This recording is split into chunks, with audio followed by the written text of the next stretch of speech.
한동훈 비대위원장 호에게 있어서의 가장 큰 과제는 김건희 특검법일 겁니다.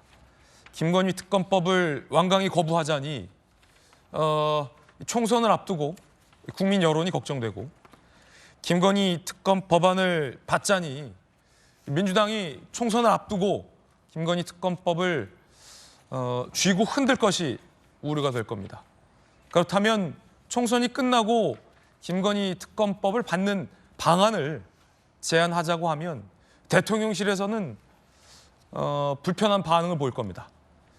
어딜 보더라도 답안이 없어 보이는 어려운 문제. 한동훈 비대위원장 지명자는 앞서 이렇게 얘기했죠. 들어보시죠.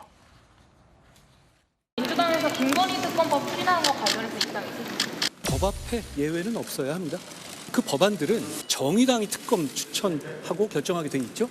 그리고 수사 상황을 생중계하게 되어 있는 독소 조항까지 들어있죠.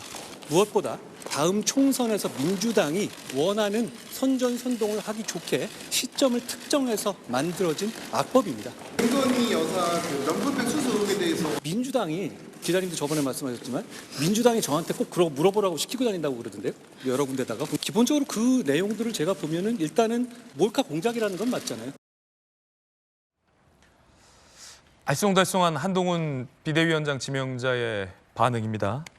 법 앞에 예외는 없다라는 바를 전제로 깔고 지금 이 시점을 특정한 독소 조항이 있는 특검 법안은 안 된다라는 얘기입니다.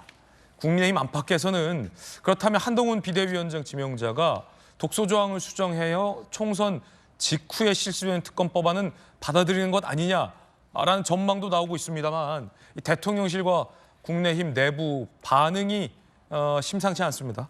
이 이야기 좀 해보겠습니다. 자, 여야 의견 바로 들어보죠. 일단 윤영찬 의원님, 네.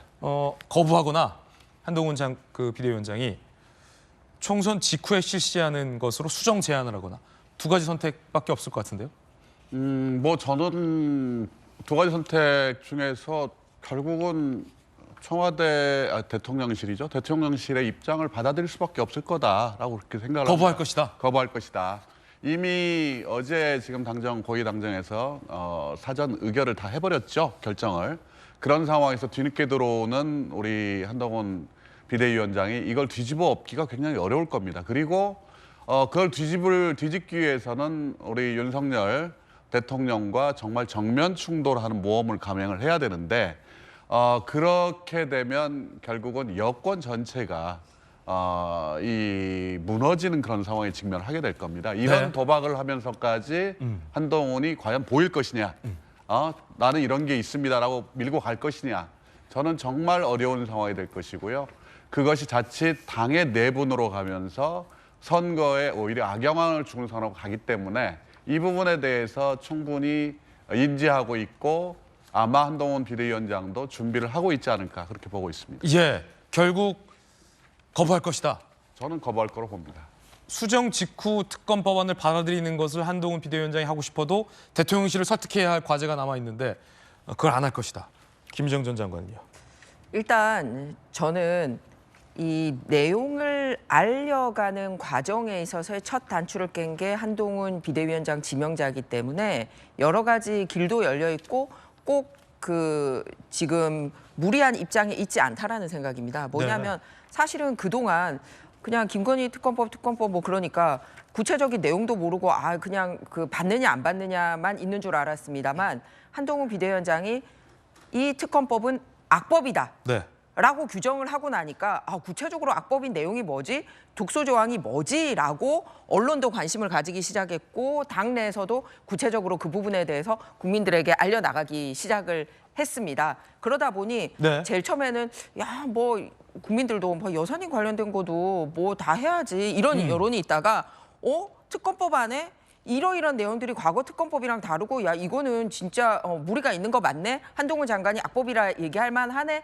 라고 이슈가 된 것도 저는 한동훈의 역할이었다고 생각하거든요. 그러니까 지금은 단순하게 시기를 뒤로 하느냐 또는 거부하느냐의 선택지만 있는 게 아니라 국민들에게 얼마나 민주당이 가짜뉴스를 통해서 정치 조작을 하려고 하는지를 알릴 수 있는, 오히려 좋은 카드로 활용할 수 있는 그런 역할도 남아있지 않나라고 생각을 합니다. 예를 들어서 생태탕으로 오세훈 시장 낙마시켜 보려고 했지만 바로 드러나서 이거 선거 전에 밝혀져가지고 오세훈 시장이 압승하지 않았습니까? 뭐 그런 사례라든지 직접 그 김건희 여사하고 관련된 건데 뭐 이상하게 그 다른 업소에서 일을 했다고 하고 막 이름도 다른 이름을 써서 이렇게 막 털었습니다만 사실이 아닌 걸로 밝혀지지 않았습니까? 그래서 우리는 선거 때마다 이런 거를 반복하는 걸 봐왔기 때문에 한동훈 비대위원장 같이 이렇게 팩트 베이스로 일을 했던 사람이 정면 승부, 야 이게 고쳐지느냐 안 고쳐지느냐,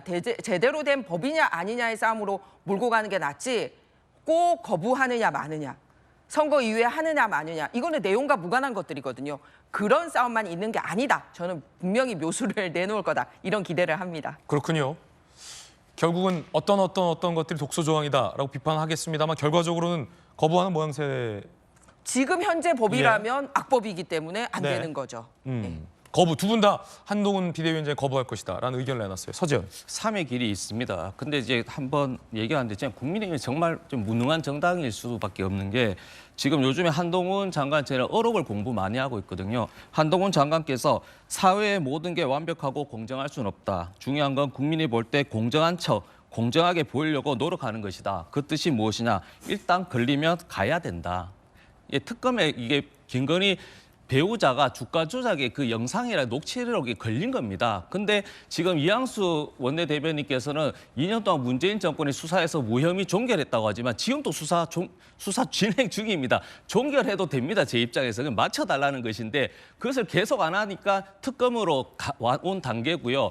저는 법무부 장관이 악법이라고 규정하고 국민의힘이 이 입법기관이 예. 이걸 위헌적이고 위법이라고 합니다. 이 판단은 누가 하죠? 사법부가 하죠. 그러면 한동훈 법무부 장관이 잘했던 거 검사수사축소법 때 헌법재판소에 물어봤잖아요. 그러면 이게 악법인지 위헌인지 헌법재판소에 여쭤볼 수도 있고 아니면 이준석 대표가 했던 가처분 신청을 해야 되잖아요. 근데 이것을 일방적으로 주장하고 국민들을 호도하면서 이걸 악법에 대한 프레임으로 하는 거는 법무부 장관과 국민의힘의 역할이 아닌 것이다. 그래서 저는 이게 특검이 통과되면 지금 또 2, 3일 동안 어떤 내용인지 모릅니다. 저도 모르기 때문에 확인하고 국민의힘과 어떤 대통령실이 반대나 찬성을 해야지 맨날 이재명 대표한테 얘기했잖아요. 우리 왜 민주당이 이렇게 이재명 대표 방탄하냐. 이것은 이재명 당대표 때 사건이 아니고 성남시장 때 일개 지자체장의 사건 똑같잖아요. 이게 대통령 배우자에 대한 수사가 아니고 결혼하기 전입니다. 2010년도.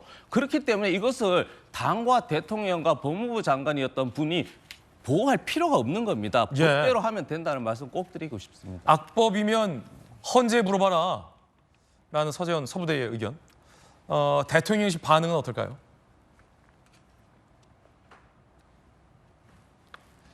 이관섭 정치실장. 쌍특검은 총선을 향해 흠집 내기를 위한 의도로 만든 법안이다. 대통령실 고위 관계자. 여권 일각의 총선 뒤 특검법 추진은 검토조차 안 하고 있다. 지금 저 법은 거부고 당연히 거부고 총선 이후의 특검도 검토조차 안 하고 있다. 대통령실은 완강하게 거부하는 분위기입니다. 여당 핵심 관계자. 당정 협의를 통해 조건부 수용이든 뭐든 특검은 불가하다라는 기류. 복수의 대통령실 관계자. 대통령, 당대표와 꾸준히 소통. 비대위원장도 당대표인 만큼 당의 움직임에 맞춰 일정 조율. 연초 회동도 윤 대통령과 한동훈 비대위원장 지명자가 추진할 예정입니다. 결국 대통령실 분위기는 완강히 거부하는 듯한 분위기입니다. 김재섭 비대위원님, 네. 그렇다면 한동훈 비대위원장이 의지가 있다면 저 완강히 거부하는 듯한 대통령실을 설득해야 하는 거죠. 아, 대통령이 뭐 독대할 수 있는 사이니까. 독소 조항이 있지만 독소 조항을 수정해서 총선 직후에는 특검을 받아들여야 할 것 같습니다. 라는 식의 설득이 이루어져야 될 것 같은데 어떻게 보십니까? 저는 한동훈 장관에게는 이 김건희 특검법과 관련해서 두 가지의 과제가 있을 거라고 생각합니다. 하나는 말씀하신 대로 대통령실과 얼만큼 협상 내지는 설득이 이루어지느냐가 하나가 있을 것 같고요. 두 번째로 또 중요한 것은 김건희 특검법이 가지는 독소 조항 내지는 악법의 특징을 국민들께 잘 설명하는 두 가지의 과제가 남아있다고 예. 생각하는데 뭐 민주당 앞서서 이제 말씀해 주셨지만은 이것을 왜 그 한동훈 장관이 악법이라고 판단하느냐 이렇게 이야기를 하시는데 국회에서는 이것이 통과되면 되는지 안 되는지를 그 심의하는 기관입니다. 그렇기 때문에 이것이 나쁜 법이라고 생각하면 반대할 수 있는 것이죠. 그걸 헌재까지 갈 필요는 없다고 생각하고 예. 김건희 특검법에는 실제로 나쁜 법이라고 저는 생각하는 이유가 첫 번째로 이 특검이라고 하는 것은 이 권력형 비리를 수사하는 경우에 특검법을 우리가 특별히 만들어서 법안을 통과시켜서 특별검사가 임명되고 수사를 하게 되는 것인데 지금 이 김건희 특검법의 주요한 수사 대상인 도이치모터스 사건 같은 경우에는 김건희 여사가 대통령과 결혼하기 훨씬 이전에 사인이던 시절에 있었던 사건이거든요. 그런데 이렇게 사인이던 시절에 있었던 이슈를 가지고 특검을 만드는 사례들은 없습니다. 왜냐하면 이건 권력형 비리라고 볼 수 없는 사건이기 예. 때문에 만약에 이 김건희 특검법이 통과됐을 때 나중에 이런 선례가 남게 될 겁니다. 어느 대통령이 오든지 간에 결혼하기 전에 배우자가 어떤 사건의 이슈가 되었을 때는 그걸 모두 권력형 비리라고 정의를 해버리고 특검을 다 띄울 수 있는 나쁜 선례가 생기게 됩니다. 특검의 대상이 아니다. 그럼요. 저는 특검의 대상이라는 면에서도 적절하지 않고. 그러면 한 비대위원장이 대통령실 뭐 설득하고 말고 할 것도 없이 거부하라. 아니 그런 건 아닙니다. 제가 이제 말씀을 조금 더 추가적으로 드리게 되면 이런 식으로 이 김건희 특검법이 악법이라는 사실은 누가 뭐라도 이거는 법리적으로는 그렇다고 할 수가 있겠지만은 결국 김건희 특검법에 대해서 국민들이 70% 정도가 거부권 행사하면 안 된다라고 이야기를 하고 있기 때문에 이걸 또 정치적으로 풀어야 되는 묘수가 필요한 것입니다. 그렇기 때문에 이것을 완벽하게 거부할 수도 없는 노릇이고 국민 전체 많은 수가 반대를 하고 있기 때문에 그러나 대통령실은 완강하게 또 거부를 하고 있고 이 중간 과정에서 한동훈 장관이 김건희 특검법에 관해서 무조건 나쁜 법이니까 반대만 해야 된다라고 하면 국민 여론에 부딪힐 수 있기 때문에 예. 저는 묘수가 필요하다고 생각하고 전향적으로 대통령실과 협상을 해나가야 된다고 생각합니다. 아, 설득하라. 네, 저는 그렇게 해야 된다고 봅니다. 과연 한동훈 비대위원장 지명자는 뭐 총선 직후 특검법 실시로 대통령실을 설득할까요? 민주당이 내건 이 특검 법안을 그런 방법으로 수정하면서 받아들일까요? 궁금합니다. 고위 당정 비공개 긴급 회의가 열렸다는데 이 내용도 언급이 됐다죠. 함께 보시죠. 당의 원내대표는 극한 정쟁을 유발해 정치적 이득을 얻겠다는 민주당의 특검법 절대 응할 수 없다라는 입장. 한덕수 총리도 김대기 실장도 같은 기류인 것으로 전해지고 있습니다. 대통령실과 그 여당의 원내대표도 특검법안은 받아들일 수 없다라는 입장. 그런데 글쎄요, 제가 취재한 고위 여당 관계자에 따르면 그럼에도 불구하고 한동훈 비대위원장 지명자가 특검법을 완벽하게 거부하지는 않을 것이다. 뭐 이런 전망도 당내에서는 조금씩 나오고 있는 것 또한 사실인 것 같습니다. 민주당에서는 한동훈 비대위원장과 여당을 압박하고 있습니다. 들어보시죠. 김건희 여사는 성역이 아닙니다. 대통령 부인도 법 앞에 예외일 수는 없습니다. 국민 다수는 김건희 특검을 요구하는데 대통령은 무슨 근거로 절대 불가를 주장합니까? 떳떳하고 죄가 없다면 특검을 거부할 수 없습니다. 어떠한 억지 주장과 궤변으로도 특검을 거부할 수 없습니다. 반드시 김건희 특검법을 통과시켜 윤석열 대통령이 망친 대한민국의 공정과 상식을 바로 세우겠습니다. 김희정 장관님, 뭔가 네. 다른 묘수가 있을 것 같다. 앞서서 이제 네. 지금 상정하겠다라는 특검 법안의 어떤 모순점이나 네. 독소 조항 같은 경우는 한 장관이 한 비대위원장 지명자가 강하게 비판할 것으로 예상은 됩니다. 거기까지 네. 지금 말씀 주셨는데 앞서 네. 말했던 네. 법 앞에 누구도 예외는 아니다. 네. 이게 한 비대위원장의 조금 전 발언이었잖아요. 조금 전에 들어본. 네, 그렇습니다. 크게 시사하는 바가 뭘까요? 그러니까 무조건 반대하는 게 아니라 말씀드렸듯이 독소 조항에 대한 처리가 있어야 되는데 그거는 이제부터 비대위원장이 여당의 대표격이기 때문에 야당과 협상에 나가야 되는 부분이라고 생각합니다. 그렇군요. 그런데 지금은 그러면 키는 대통령이 어떻게 하느냐를 떠나서 결국은 법은 국회에서 만드는데 지금의 야당이 그 독소 조항에 대해서 고쳐서 진정으로 이 법을 할 의지가 있느냐 아니냐 오히려 저는 공은 야당에게 있다고 생각을 합니다. 왜냐하면 그냥 진짜 진실 규명에는 관심 없고 선거 때 한번 또 울고 먹겠다 이런 차원이라면 독소 조항 절대로 안 고칠 거거든요. 그런데 그게 아니라 정말 진실 규명이라고 하면 안 받을 이유가 없어요. 왜냐하면 대통령에 대해서 그렇게 심판 얘기를 하면은 총선 이후에도 대통령 임기 남아 있고 그리고 진짜로 국민들에게 박수 받으면서 이렇게 하려면은 고쳐야죠. 지금 100명이나 투입을 해가지고 81억 돈 들여서 하자는 얘기거든요. 국민들이 야, 그 총선 앞두고 민주당 선거운동 하는데 이 공권력 이용해서 100명의 이 특검단 해가지고 81억 들여서 자기네들 정권에서 2년 동안 해도 안 나왔던 걸 또 해?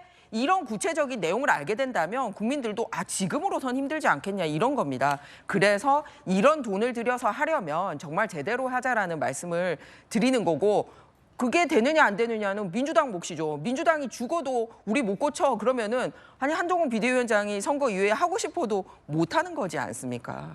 한 비대위원장이 독소조항 수정 후 선거 이후에 특검법을 실시하자라고 역제안할 가능성이 있다. 윤영찬 의원님, 역제안 들어왔을 때 민주당은 어떻게 할까요? 물론 거기에 대해서 민주당은 계속해서 특검법을 진행할 겁니다. 예. 그러나 조항 하나가 문제라면 협상의 여지를 왜 부인하겠습니까? 당연히 할 수 있는 거죠. 그런데 이 얘기를 사실은 우리 한동훈 이 법무장관이 얘기를 한 거거든요. 독소조항이 있다. 독소조항이 있는데 그럼 독소조항 바꾸면 하겠다는 거냐? 라는 부분에서는 아마 답을 제대로 하지 못하실 거예요. 이 문제는 사실은 과거에 민간인 시절에 벌어진 사건이긴 하지만 이게 왜 특검의 대상이냐면 그 이후에 수사 과정이 석연치 않기 때문에 특검의 대상이 되는 겁니다. 결국은 검찰 권력이 이 사안을 제대로 수사했느냐? 왜 나머지 분들은 전부 다 구속 기소가 됐는데 왜 김건희 여사만 유독 제대로 수사가 안 됐느냐? 이 문제가 핵심이기 때문에 이 사안이 특검의 대상이냐 아니냐는 논란의 여지가 없다. 저는 생각을 합니다. 예. 다만 한동훈 비대위원장이 이 사안을 거부하지 않고 본인이 나름대로 돌파구를 던지기에는 사안의 핵심이 너무 정권의 핵심하고 깊숙이 연관돼 있어요. 김건희 여사를 건드려야 되는 문제예요.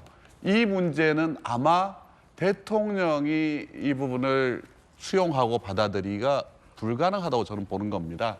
그렇기 때문에 어떤 안을 내놓든 저는 거부를 위한 제안일 뿐이지 이것이 진정성을 가지고 내가 이걸 받겠다. 이 정도의 용기를 가지고 한동훈 장관이 나설 수는 없는 근본적인 한계가 있는 사안이다라고 저는 말씀드리고 싶습니다. 예, 첫 번째 이야기 나눠드렸습니다.